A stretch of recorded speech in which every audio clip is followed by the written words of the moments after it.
Welcome to A edu. और ए edu के हमारे इस यूट्यूब चैनल में आप सभी का स्वागत है। तो हम लोग फंडामेंटल राइट के बारे में पढ़ रहे थे, अर्थात मौलिक या मूल अधिकार, जिसके अंतर्गत हम लोगों ने आर्टिकल 12, 13, 14, 15 और फिर 16 को देख लिया। आर्टिकल 16 में हमने एक बहुत ही महत्वपूर्ण केस चंपकम दोराई राजन वर्सेस मद्रास प्रांत के बीच का जो केस देखा। इसके बाद हमने देखा कि आर्टिकल 16 में 3 शर्त बताए गए हैं। आर्टिकल 16 क्या बताता है कि सभी लोगों को रोजगार के समान अवसर दिए जाएं, और इसमें कुछ अपवाद है, शर्त हैं, जैसे कि गवर्नमेंट अगर चाहती है तो जो अन्य पिछड़े वर्ग हैं, एससी एसटी हैं, उनके लिए अलग से कोई कानून बनाकर उनके विकास के लिए आरक्षण का प्रावधान कर सकती है। तो ये चीजें हम लोगों ने देख लिया था। अब हम लोग देखते हैं कि आर्टिकल 16 में एक और शर्त है, चौथा शर्त। आर्टिकल 16 का एक चौथा शर्त है। तो यह चौथा शर्त क्या है? आर्टिकल 16 का जो चौथा शर्त है वह क्या बताता है कि राज्य को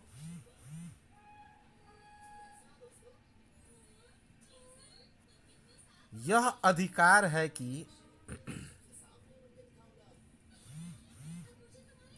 राज्य को यह अधिकार है कि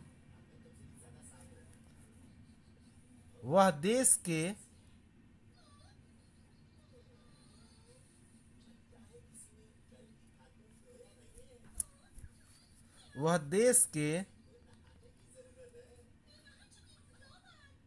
पिछड़े वर्गों के लिए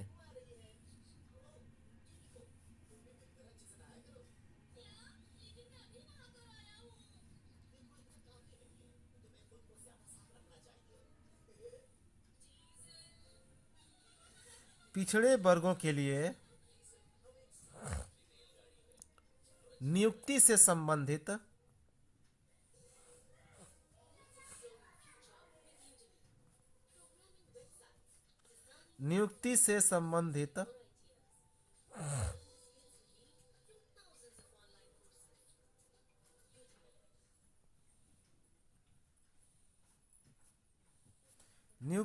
संबंधित आरक्षण का प्रावधान कर सकती है।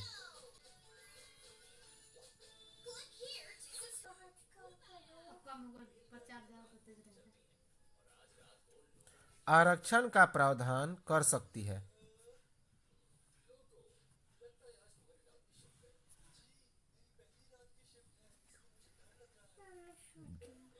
जिनका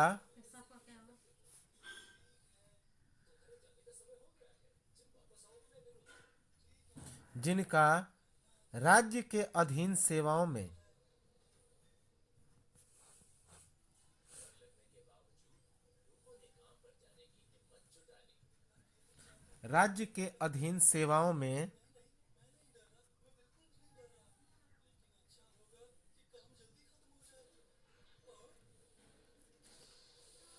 पर्याप्त प्रतिनिधित्व नहीं है।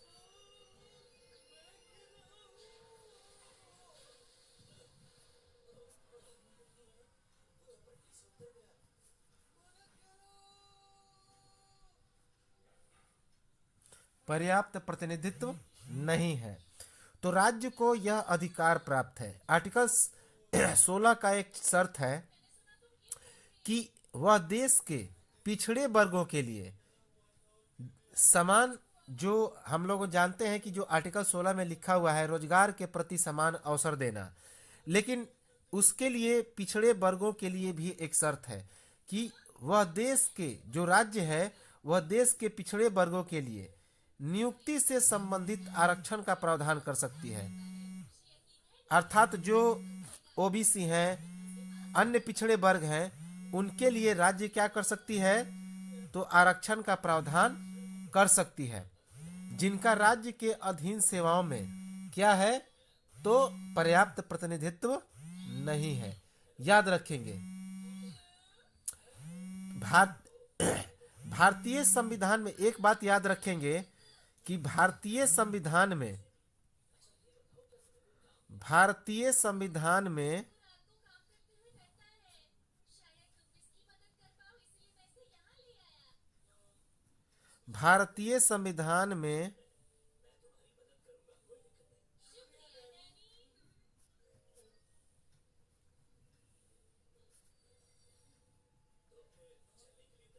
भारतीय संविधान में यह कहीं नहीं कहा गया है, यह कहीं नहीं कहा गया है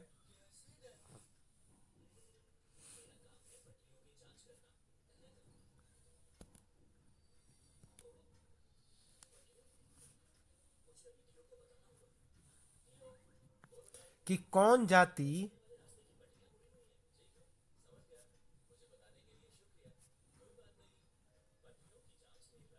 ओबीसी में है।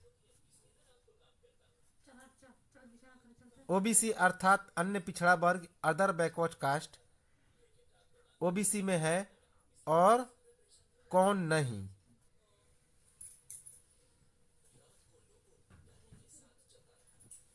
तो भारतीय संविधान में यह कौन सी जो जाति है वो ओबीसी में है और कौन सी जाति ओबीसी में नहीं है, इसके बारे में कहीं पर भी कोई प्रकार का वर्णन नहीं है।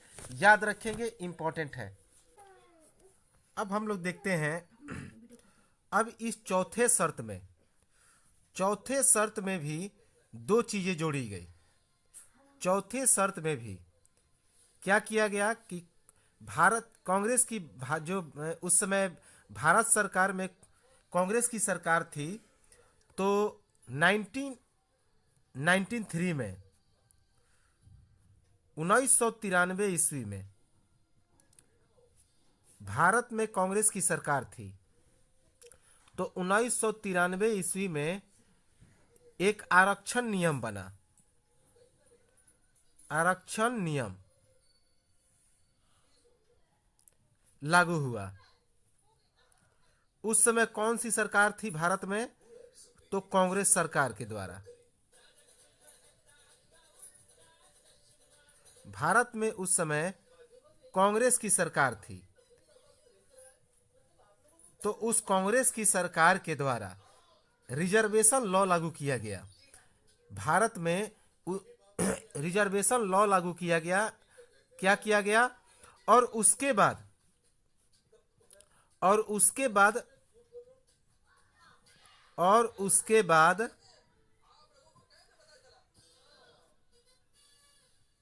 चौथे शर्त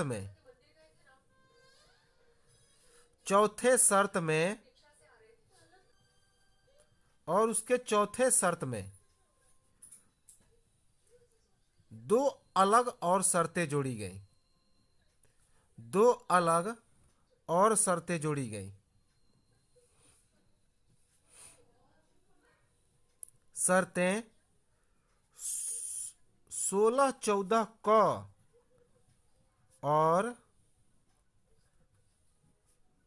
16 का जो चौथा शर्त था उसमें ख जोड़ा गया।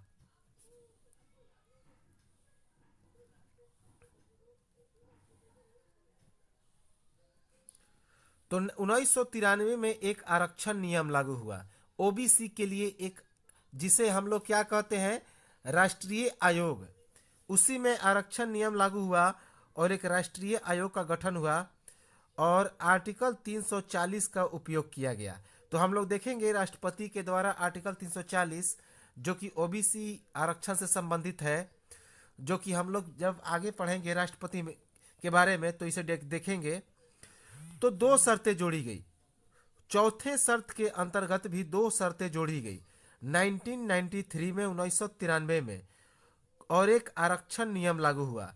उस समय भारत में कांग्रेस की सरकार थी, तो उस कांग्रेस के सरकार के द्वारा जो आर्टिकल 16 का चौथा शर्त था, तो उसमें भी 16 का चौथा शर्त क और 16 का चौथा शर्त ख दोनों जोड़ा गया।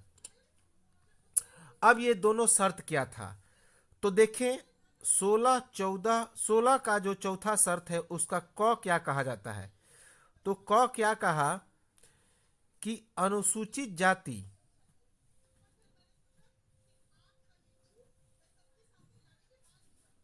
अर्थात एससी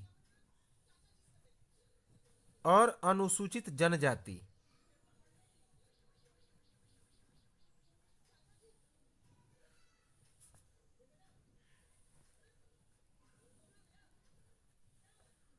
अनुसूचित जाति और अनुसूचित जनजाति के लिए आरंभिक और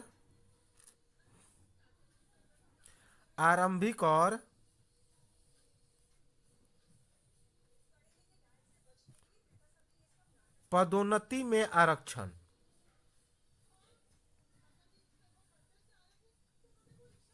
पदोन्नति में आरक्षण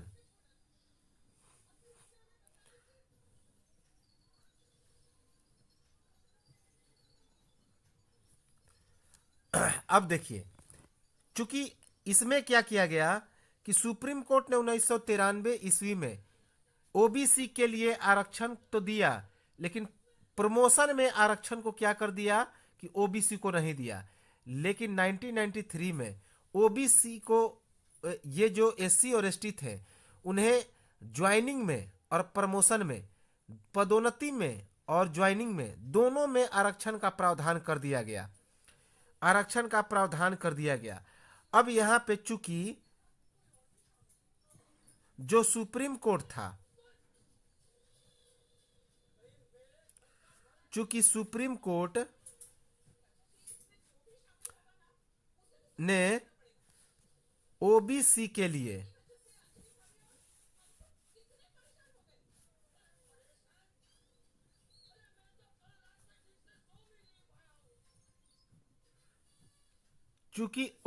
सुप्रीम कोर्ट ने ओबीसी के लिए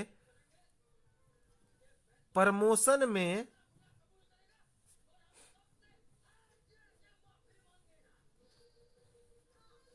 आरक्षण के लिए मना किया था।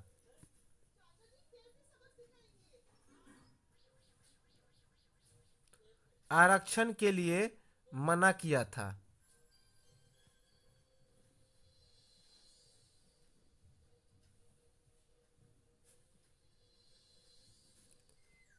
इसीलिए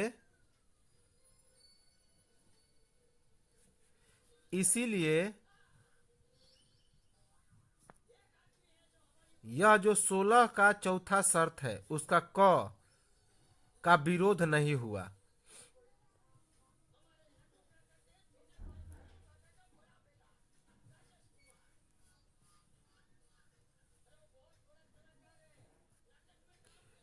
तो आर्टिकल 16 में क्या किया गया कि एक चौथा शर्त जोड़ा गया।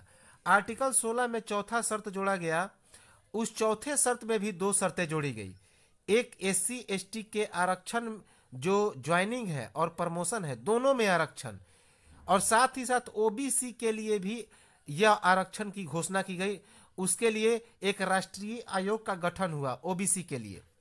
लेकिन जब एससी और एसटी को पदोन्नति में अर्थात प्रमोशन में और ज्वाइनिंग दोनों में आरक्षण दिया गया तो ओबीसी ने इसका कोई विरोध नहीं किया, क्योंकि ओबीसी को तो आरक्षण मिल गया था। और सुप्रीम कोर्ट ने यह कह दिया कि आपको ज्वाइनिंग में तो आरक्षण मिलेगा, लेकिन पदोन्नति में आरक्षण नहीं मिलेगा।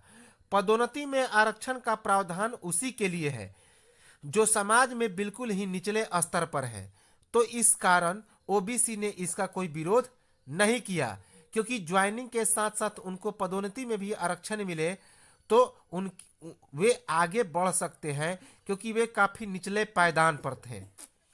तो यह एससी और एसटी के लिए आरक्षण का प्रावधान करता है 16 का चौथा शर्त क, जिसमें प्रमोशन के साथ साथ ज्वाइनिंग के लिए भी आरक्षण है। फिर दूसरा शर्त जोड़ा गया 1993 में, 16 का चौथा शर्त ख। अब ये 16 का चौथा शर्त, उसका ख क्या है, कहता है यदि किसी वर्ष यदि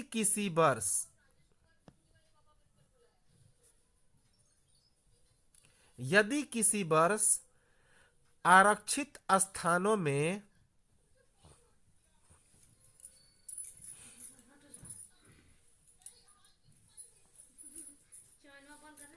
कुछ स्थान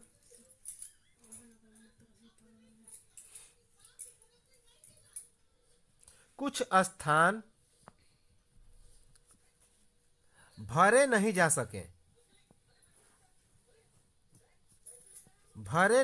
सके तो ऐसे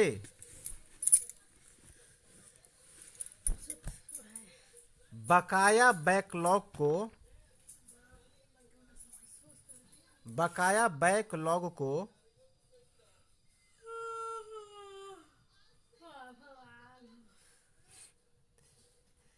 एक अलग संवर्ग माना जाएगा।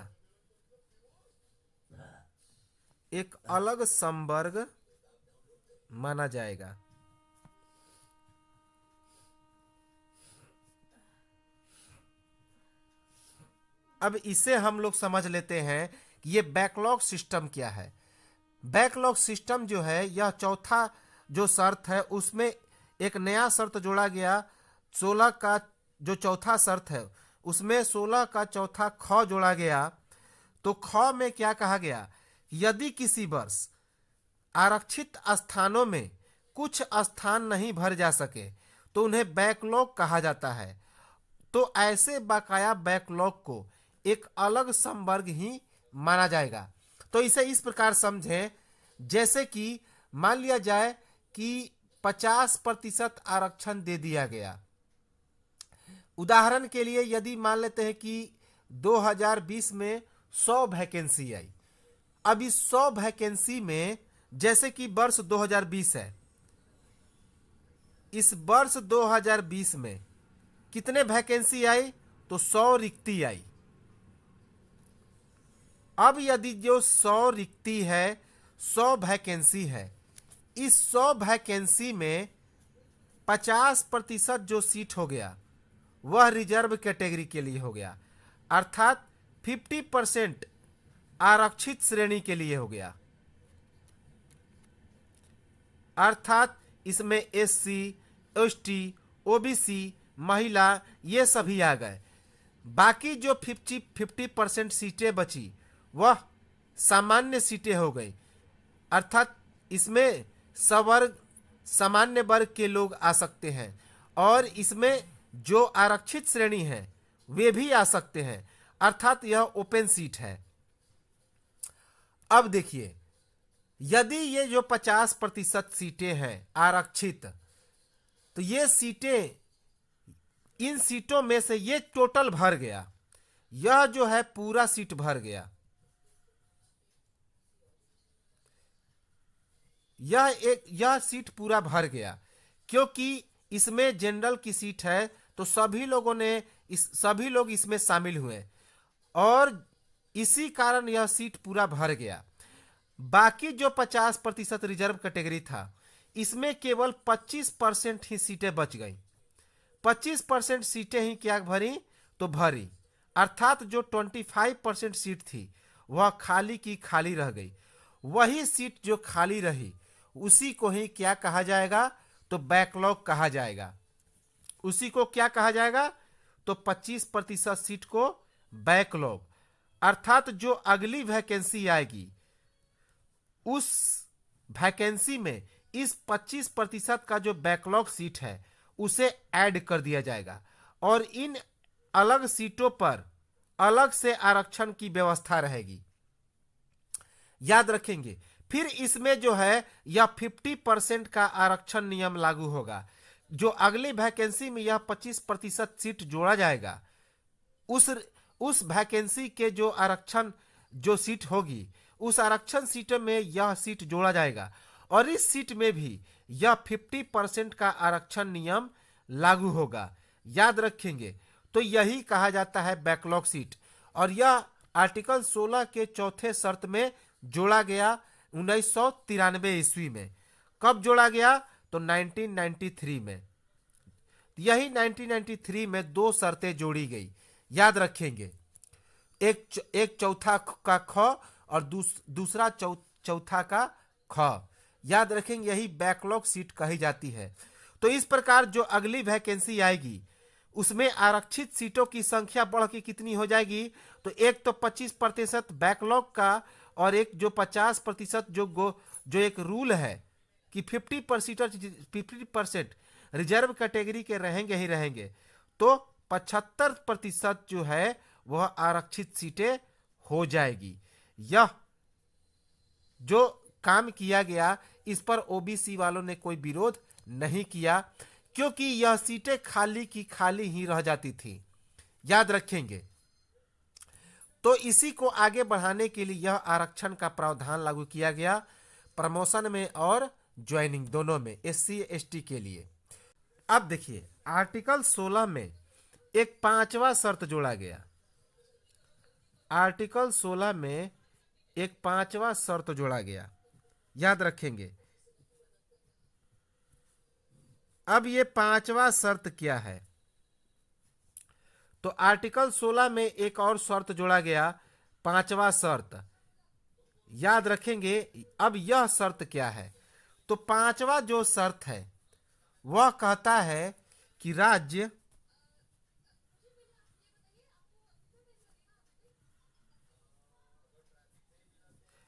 किसी धार्मिक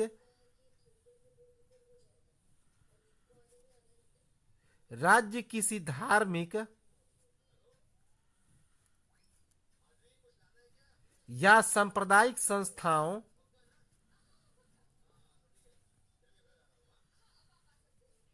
राज्य किसी धार्मिक या सांप्रदायिक संस्थाओं के लिए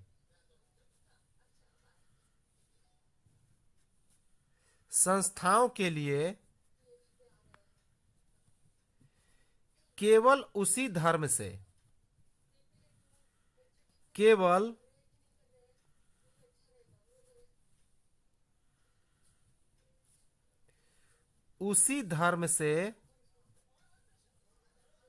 संबंधित व्यक्ति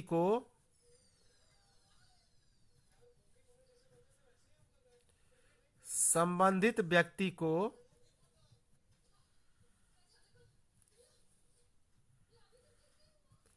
क्या कर सकती है, तो नियुक्त कर सकती है, याद रखेंगे, नियुक्त कर सकती है।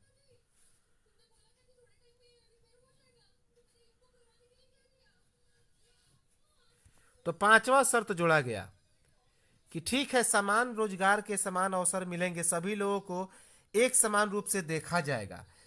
तो 5वां शर्त जोड़ा गया कि यह राज्य चाहे तो किसी धार्मिक या सांप्रदायिक संस्थानों के लिए केवल उसी धर्म से संबंधित व्यक्ति को ही नियुक्त कर सकती है। अब ऐसा क्यों, जैसे कि मान लेते हैं कि कोई जो मुस्लिम लोग हैं उनका कोई मस्जिद है, अब उस मस्जिद में मुसलमान के जो काजी हैं उन्हीं को नियुक्त किया जा सकता है, क्योंकि उस धर्म के बारे में उन मुस्लिम संप्रदाय के काजी को ही सबसे ज्यादा समझ है।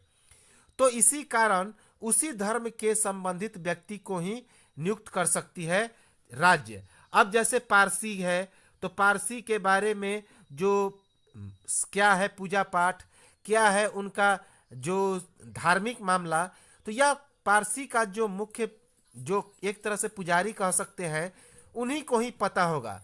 तो राज्य किसी धार्मिक या सांप्रदायिक संस्थानों के लिए उसी धर्म से संबंधित व्यक्ति को ही नियुक्त कर सकती है, याद रखेंगे। तो यह तो था हमारा आर्टिकल 16। अब हम लोग देखते हैं आर्टिकल 17 के बारे में। तो काफी इंपॉर्टेंट है आर्टिकल 17। आर्टिकल 16 हम लोगों ने देख लिया, अब हम लोग देखते हैं आर्टिकल 17 के बारे में।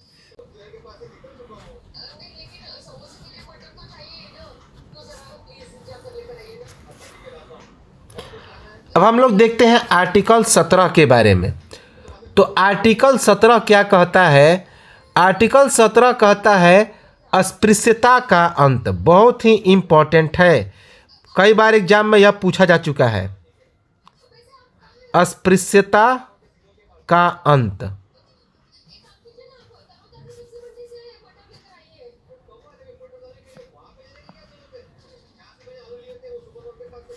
तो बहुत इंपॉर्टेंट है आर्टिकल 17, जिसमें लिखा गया है अस्पृश्यता का अंत। अब ये अस्पृश्यता क्या है? अस्पृश्यता का मतलब होता है छुआछूत, जात पात का भेदभाव। तो आर्टिकल 17 में लिखा गया है कि किसी भी सूरत में राज्य किसी व्यक्ति से छुआछूत और जात पात के रूप में कोई भेदभाव नहीं कर सकता, अर्थात अस्पृश्यता का अंत। यह है आर्टिकल 17 में, याद रखेंगे। तो आर्टिकल 17 को संविधान में निम्न वर्ग के प्रति समानता के लिए जोड़ा गया। तो इस आर्टिकल 17 को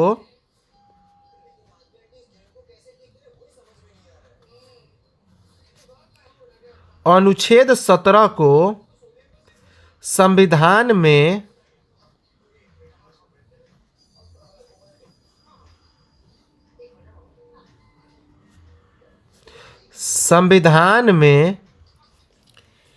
निम्न वर्ग के प्रति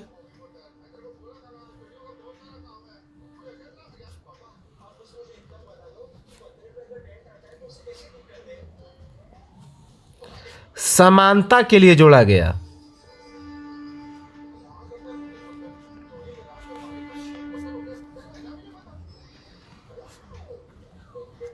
समानता के लिए जोड़ा गया।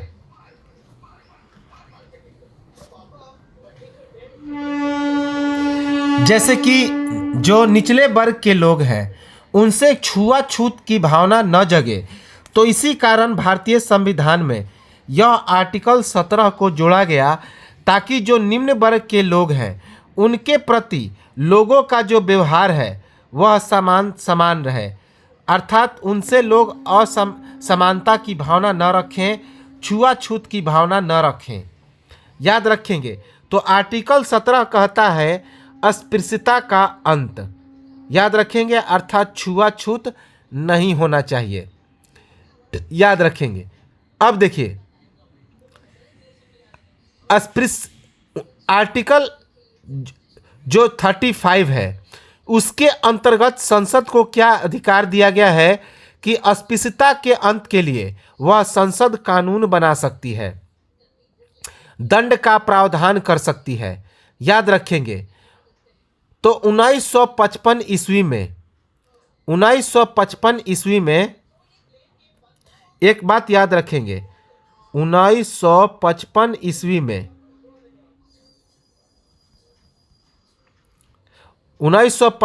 ईस्वी में संसद ने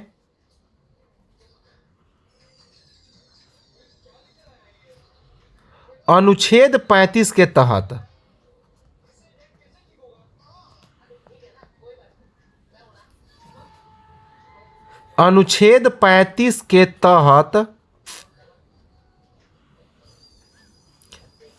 अस्पृश्यता के अंत के लिए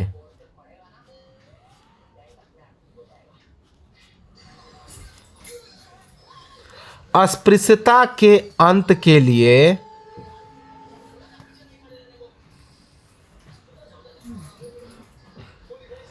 अस्पृश्यता के अंत के लिए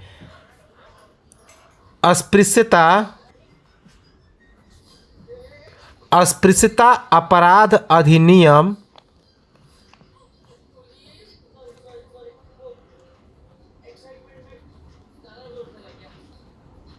1955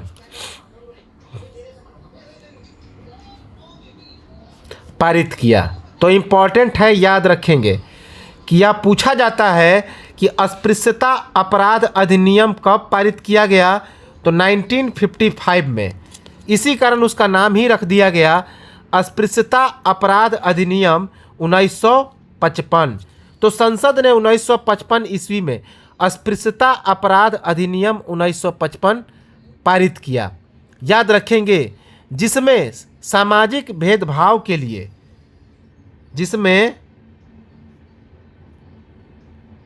सामाजिक भेदभाव के लिए कड़े कानून का प्रावधान है।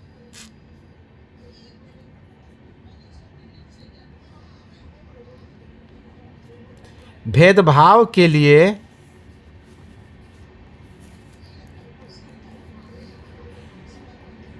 कड़े कानून का प्रावधान है।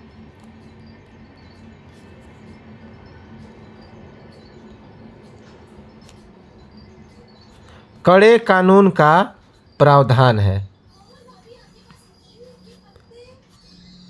अर्थात कोई अगर निम्न जाति का है तो लोग उसे निम्न जाति से संबंधित करके संबोधित नहीं कर सकते हैं, उसकी जाति को गाली नहीं दे सकते हैं, उसके प्रति समानता के व्यवहार नहीं रखते हैं।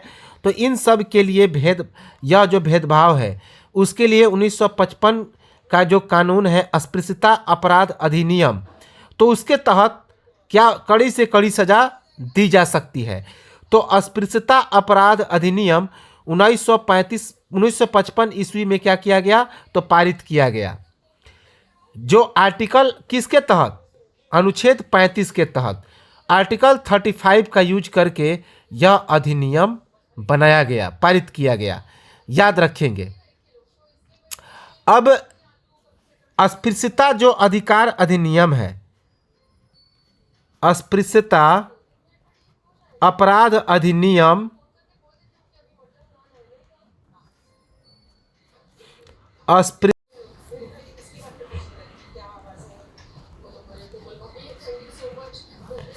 जो 1955 है, अस्पृश्यता अपराध अधिनियम 1955 को 1976 ईस्वी में तो अस्पृश्यता अपराध अधिनियम 1955 ईस्वी को 1976 ईस्वी में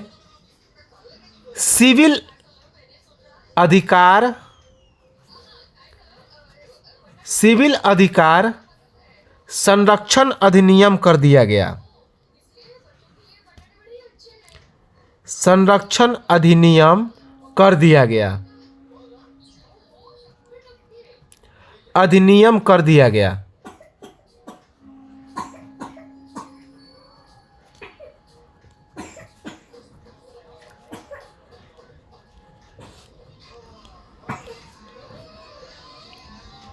तो अस्पृश्यता अपराध अधिनियम जो था 1955, उसका नाम बदल के 1976 में क्या रख दिया गया, तो उसका नाम बदल के सिविल अधिकार संरक्षण अधिनियम रख दिया गया।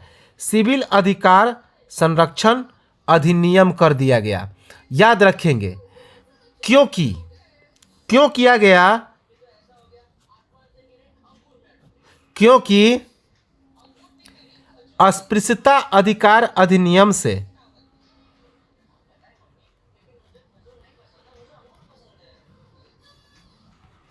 अस्पृश्यता अधिकार अधिनियम से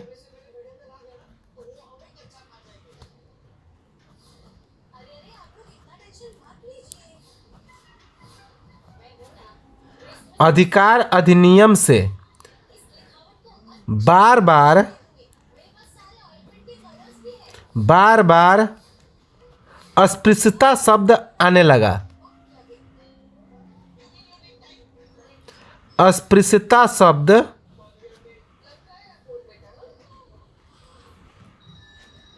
आते रहता और नहीं चाहते हुए भी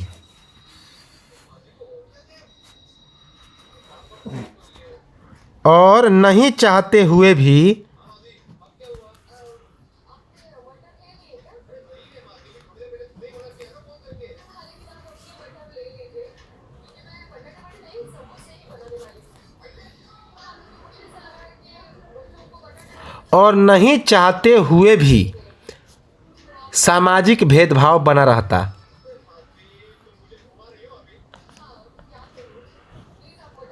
सामाजिक भेदभाव बना रहता।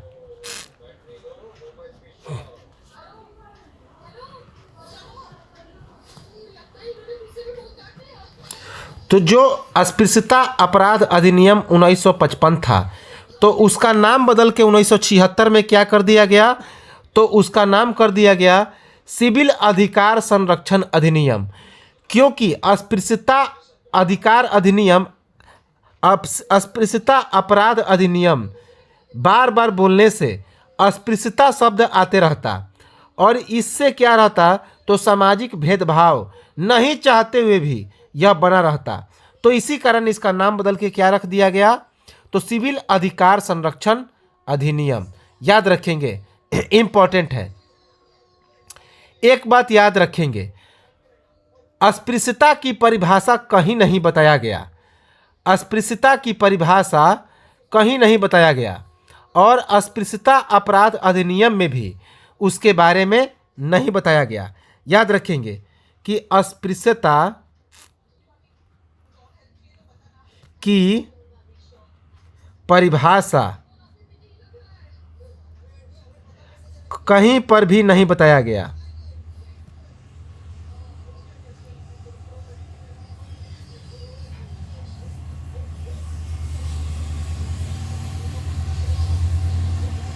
कहीं पर भी नहीं बताया गया।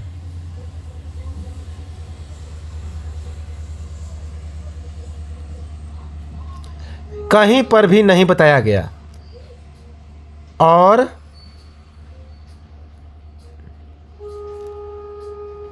अस्पृश्यता अपराध अधिनियम में भी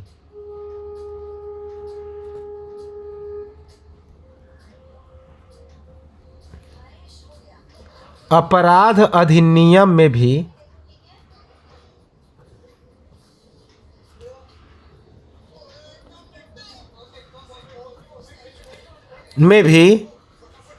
इसके बारे में कहीं नहीं बताया गया। इसके बारे में कहीं नहीं बताया गया।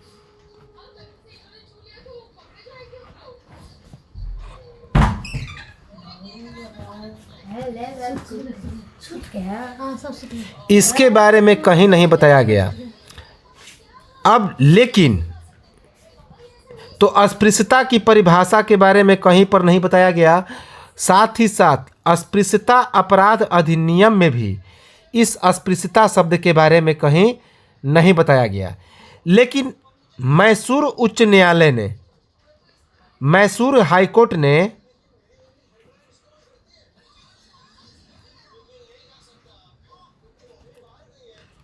मैसूर उच्च न्यायालय ने एक केस के सुनवाई के दौरान, एक केस के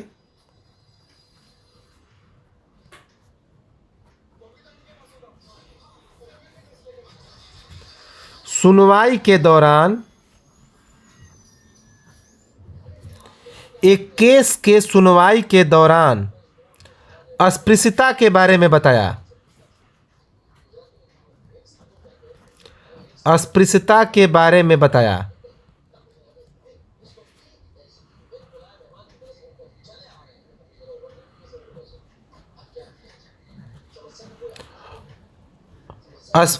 बताया कि अगर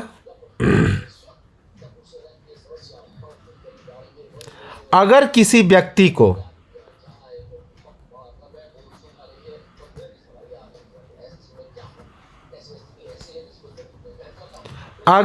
व्यक्ति को जाति, धर्म, जन्म स्थान या लिंग के आधार पर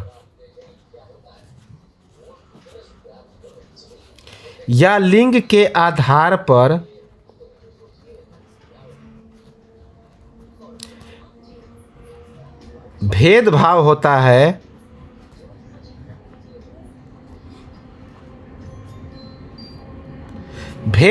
होता है, तो वह अस्पृश्यता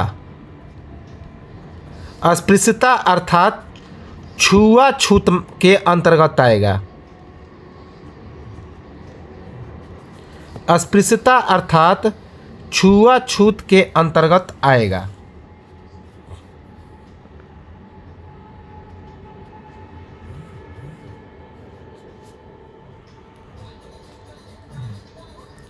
तो यह जो अस्पृश्यता है उसकी परिभाषा भारतीय संविधान में कहीं पर भी नहीं बताया गया, और न ही जो अस्पृश्यता अपराध अधिनियम है तो उस अधिनियम में भी इस अस्पृश्यता शब्द के बारे में कहीं भी कोई चर्चा नहीं की गई।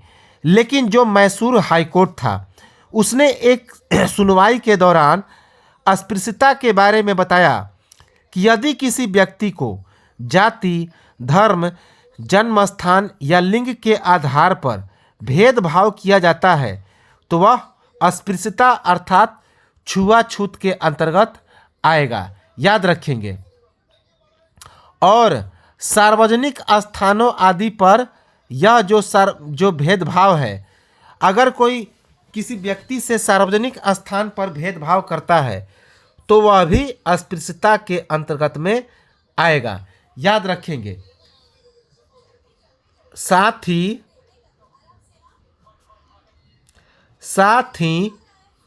सार्वजनिक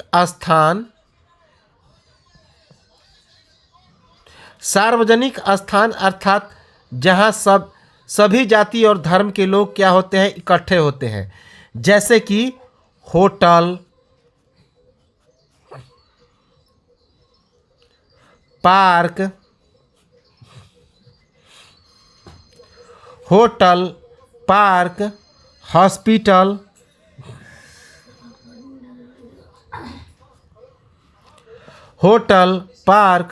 हॉस्पिटल, मंदिर, नल, कुएं, नदियाँ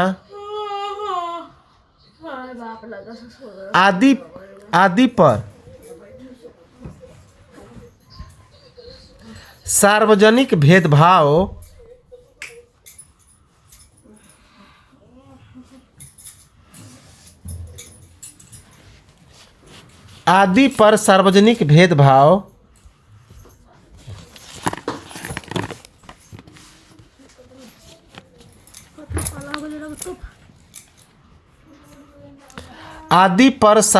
भेदभाव क्या किया जाएगा, तो वह अस्पृश्यता के अंतर्गत में आएगा।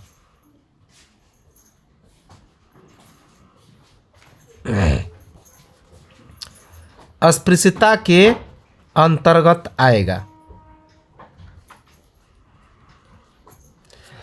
अर्थात जो मैसूर हाईकोर्ट था तो उससे पहले जो अस्पृश्यता है इसके बारे में भारतीय संविधान में कोई परिभाषा नहीं बताया गया, और साथ ही साथ जो अस्पृश्यता अपराध अधिनियम था यह बना तो इस अधिनियम में भी इस अस्पृश्यता के बारे में स्पष्ट डिटेल में नहीं बताया गया। लेकिन मैसूर उच्च न्यायालय ने एक केस गया तो उस केस के दौरान मैसूर हाई कोर्ट ने अस्पृश्यता के बारे में स्पष्ट रूप से बता दिया कि अस्पृश्यता क्या है, कि यदि किसी व्यक्ति को जाति, धर्म, जन्म स्थान या लिंग के आधार पर भेदभाव होता है, तो यदि किसी व्यक्ति के साथ जाति, धर्म, जन्म स्थान या लिंग के आधार पर भेदभाव होता है तो वह अस्पृश्यता या छुआछूत के अंतर्गत आएगा। साथ ही सार्वजनिक स्थान जैसे होटल, पार्क, हॉस्पिटल, मंदिर, नल, कुएं, नदियाँ, ये सभी सार्वजनिक स्थान हैं। तो इन सार्वजनिक स्थानों पर यदि भेदभाव होता है तो वह भी क्या आएगा, तो अस्पृश्यता के अंतर्गत आएगा, क्योंकि नदियाँ सभी के लिए है, पार्क सभी के लिए है, नल, कुएं, जल सभी के लिए है। तो याद रखेंगे यह कहा मैसूर हाई कोर्ट ने। साथ ही यह भी कह दिया, साथ ही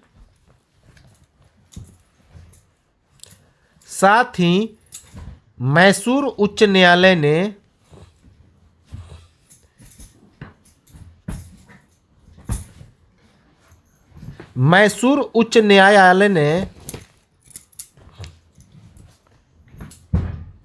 साथ ही मैसूर उच्च न्यायालय ने यह भी कहा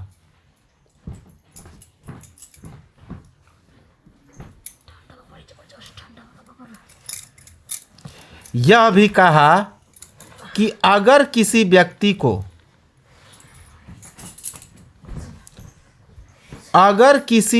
को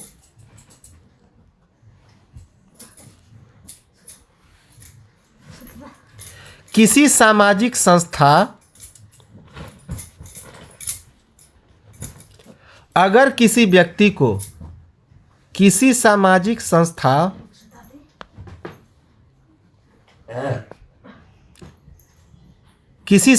संस्था जैसे कि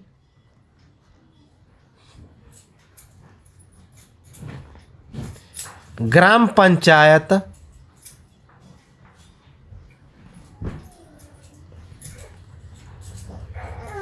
आदि के द्वारा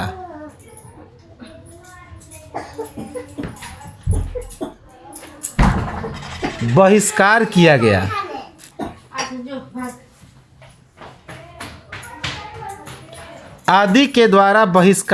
गया, तो वह अस्पृश्यता के अंतर्गत नहीं आएगा। अस्पृश्यता के अंतर्गत नहीं आएगा।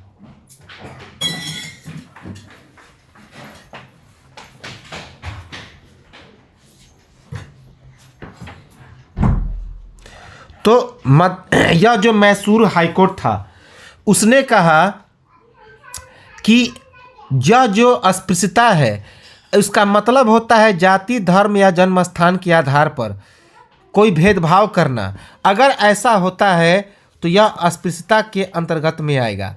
जैसे कि सार्वजनिक स्थानों पर होटल, पार्क, मंदिर, नल, कुएं, नदियाँ, इन सभी पर सार्वजनिक भेदभाव क्या है तो यह अस्पृश्यता के अंतर्गत आएगा। और मैसूर हाईकोर्ट ने एक बात और कहा कि अगर किसी व्यक्ति को किसी सामाजिक संस्था के द्वारा बहिष्कार किया जाता है तो वह अस्पृश्यता के अंतर्गत नहीं आएगा। जैसे कि गांव में किसी व्यक्ति ने अपराध किया तो ग्राम पंचायत ने क्या फैसला सुनाया कि इसको गांव से बहिष्कृत किया जाता है, तो इसका मतलब यह नहीं हुआ कि उसके साथ अस्पृश्यता का व्यवहार किया जाता है। ऐसा नहीं, उसे दंड दिया गया। दंड क्यों दिया गया? क्योंकि वह जो व्यक्ति है वह व्यक्ति क्या है तो किसी मामले में दोषी है तो ग्राम पंचायत ने उसे दंड दिया है। ऐसा किसी जाति या किसी धर्म के व्यक्ति के साथ क्या हो सकता है तो हो सकता है, याद रखेंगे।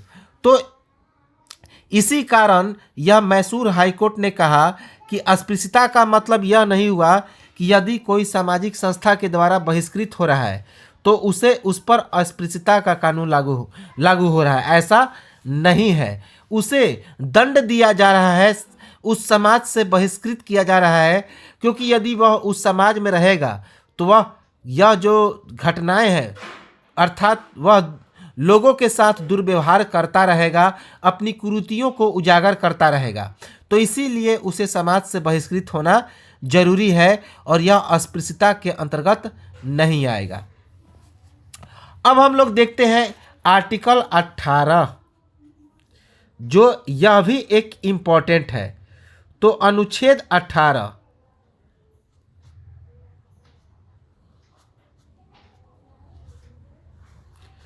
तो आर्टिकल 18 में है उपाधियों का अंत।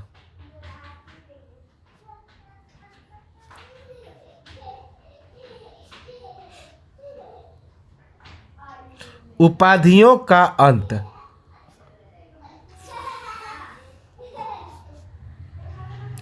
तो आर्टिकल 18 कहता है उपाधियों का अंत।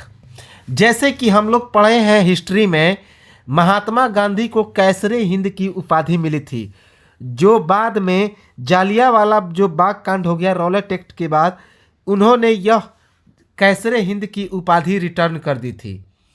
तो अगर महात्मा गांधी को यह उपाधि मिली और महात्मा गांधी अपने नाम के आगे कैसरे हिंद महात्मा गांधी लिखते हैं तो यह आर्टिकल 18 का क्या होता तो उल्लंघन होता। तो आर्टिकल 18 में लिखा गया है उपाधियों का अंत, याद रखेंगे। अगर कोई जैसे कि लॉर्ड, नाइटहुड, कैसरे हिंद, महाराज, राज बहादुर, राय साहब, यह सभी अगर किसी के नाम के आगे लगता है तो इनको अपने नाम के आगे लगाना क्या माना जाएगा? अपराध माना जाएगा। याद रखेंगे, अपराध माना जाएगा। तो यह आर्टिकल 18 है। जैसे कि राज्य, सेना और यह जो विद्या है एकेडमिक है, उससे संबंधित यह जो सम्मान है उसको छोड़कर कोई भी उपाधि किसी को प्रदान नहीं कर सकता है। याद रखेंगे। तो उपाधियों का अंत है।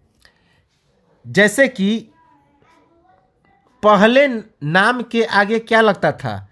पहले नाम के आगे जैसे कि अंग्रेज लगाते थे लॉर्ड विलियम बेंटिक, तो ये लॉर्ड लगाते थे। नाइटहुड की उपाधि दी जाती थी। तो पहले नाम के आगे लॉर्ड,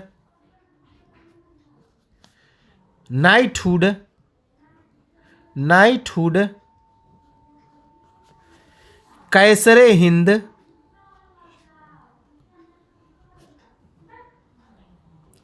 महाराज, राय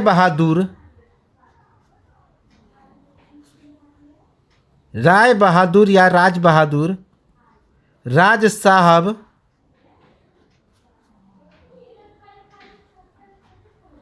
इत्यादि लगता था। तो इत्यादि लगता था।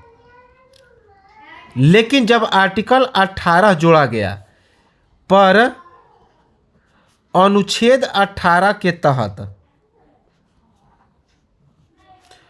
अनुच्छेद 18 के तहत अपने नाम के आगे, अपने नाम के आगे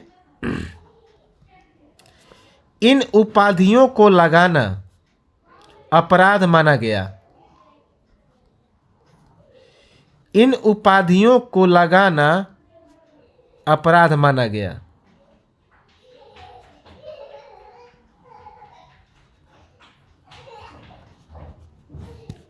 अपराध माना गया। क्योंकि तो पहले अपने नाम के आगे अंग्रेज लॉर्ड लगाते थे, नाइटहुड, कैसरे हिंद, महाराज, राज बहादुर, राज साहब, तो ये सभी अब उपाधियों को लगाना अपराध माना गया। कब? जब आर्टिकल 18 आया। क्योंकि अब राजशाही भारत में नहीं है। नाइटहुड की उपाधि अंग्रेजों के ज़माने में दी जाती थी। कैसरे हिंद की उपाधि भी अंग्रेजों के द्वारा दी जाती थी। लॉर्ड अंग्रेज लगाते थे। तो ये सभी अब उपाधियों का अंत कर दिया गया। अब इन उपाधियों को लगाने पर अपराध की श्रेणी में रखा जाएगा। याद रखेंगे। अब इस आर्टिकल जो 18 है इसके 4 शर्त हैं। तो आर्टिकल 18 के कितने शर्त हैं? तो 4 प्रकार के इसमें शर्त हैं। तो आर्टिकल 18 का पहला शर्त,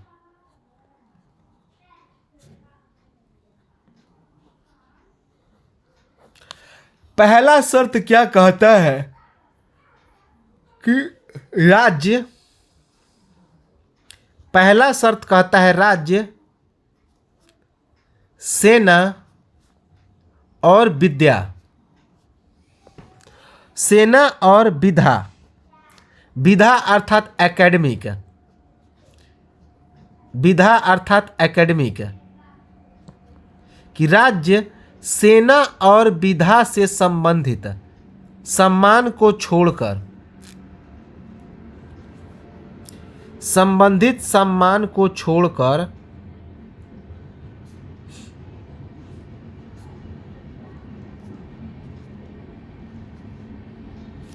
सम्मान को छोड़कर बाकी कोई उपाधि,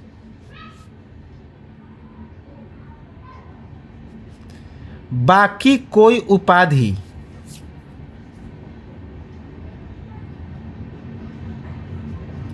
बाकी कोई उपाधि किसी को प्रदान नहीं करेगा।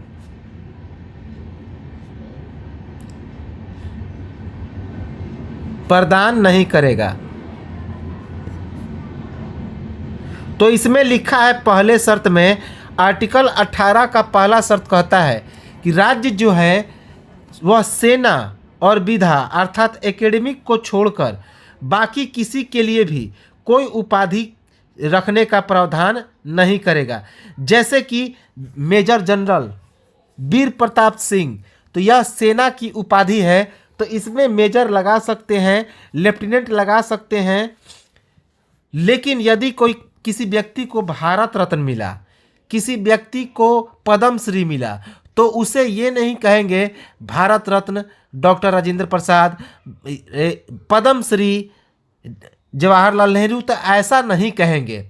तो यह जो नियम लागू है आर्टिकल 18 का पहला शर्त, उसमें लिखा गया है कि राज्य सेना और विधा के लिए अर्थात एकेडमिक से संबंधित सम्मान को छोड़कर बाकी किसी को उपाधि रखने के लिए नहीं कहेगा, इसे अपराध माना जाएगा।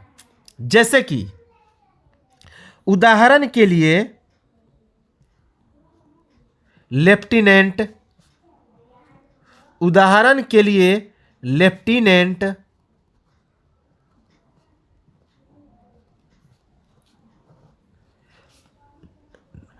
उस लेफ्टिनेंट, डॉक्टर, इंजीनियर।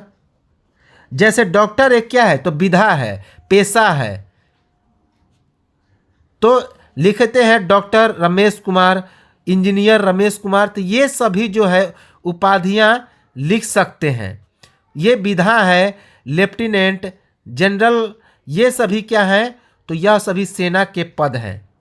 तो लेफ्टिनेंट, डॉक्टर, इंजीनियर आदि अपने नाम के पहले लगाया जा सकता है। अगर इस पद पर कोई व्यक्ति है तो आदि अपने नाम के पहले इस पद को पाने वाले व्यक्ति लगा सकते हैं। इस पद को पाने वाले व्यक्ति लगा सकते हैं।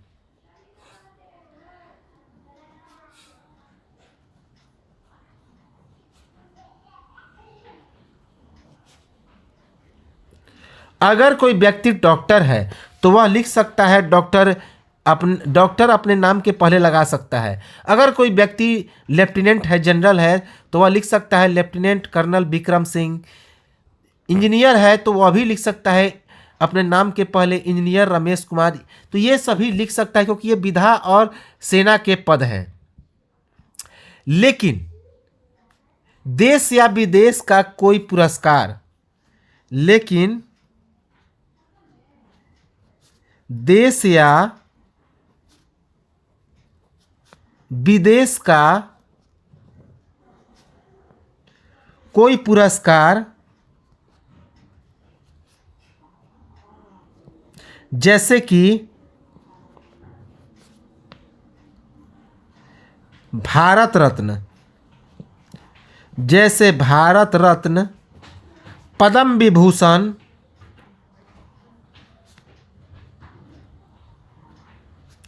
पद्म विभूषण, पद्म भूषण, पद्मश्री, पद्मश्री, ये सभी अपने नाम के आगे नहीं लगाए जा सकते।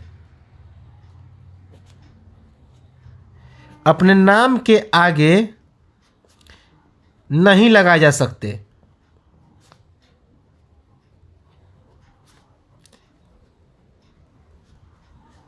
क्योंकि ये सभी क्या है, अवार्ड है, पुरस्कार है, कोई उपाधि नहीं है। याद रखेंगे, क्योंकि ये सभी पुरस्कार हैं, उपाधि नहीं है। ये सभी पुरस्कार हैं, याद रखेंगे, उपाधियां नहीं हैं।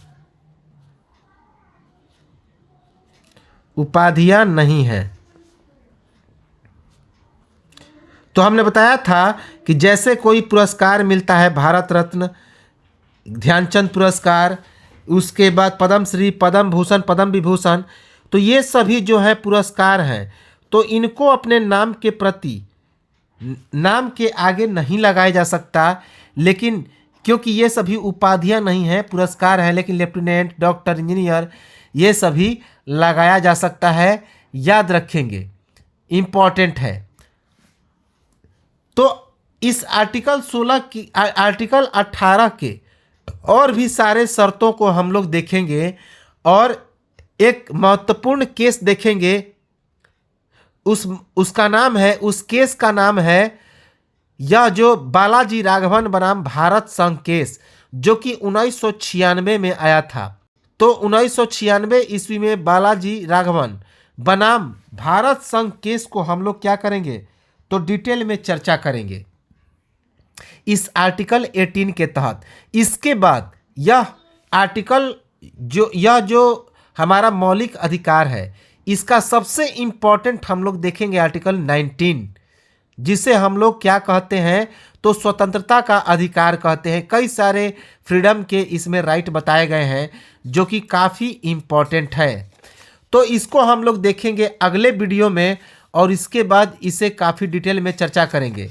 इसे बार बार रिपीट करके सुनते रहें और यह इंडियन पॉलिटी जो कि पूरा डिटेल में बताया जा रहा है, जो कि काफ़ी डिटेल में होगा और एक एक चीज़ बारीकी से हम लोग पढ़ेंगे, कहीं से भी कुछ पढ़ने की ज़रूरत नहीं पड़ेगी। तो तो हम लोग मिलते हैं हम लोग अगले वीडियो में, और लाइक, सब्सक्राइब, कमेंट और ज़रूर करें। तब तक नमस्कार, जय हिंद।